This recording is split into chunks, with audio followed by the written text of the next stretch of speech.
अस्सलाम वालेकुम दोस्तों, उम्मीद करता हूँ आप सब खैरियत से होंगे।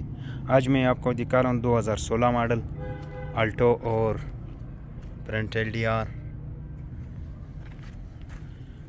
और नो वाला रिम्स वाइट कलर में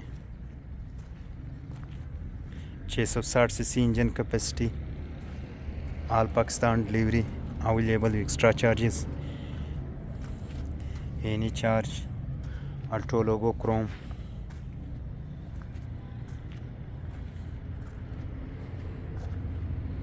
बहुत ही अच्छी गाड़ी है दोस्तों।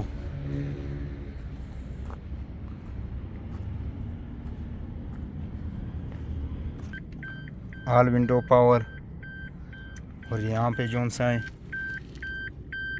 फोग लाइट ऑप्शन, दूसरा इंजन स्टॉप ऑप्शन, इसका स्पीड मीटर, इसका स्पीड मीटर है दोस्तों, और automatic transmission, heart heater seat option भी इसमें मौजूद हैं, CD player, second door power. ये इसका बैक सीट है दोस्तों।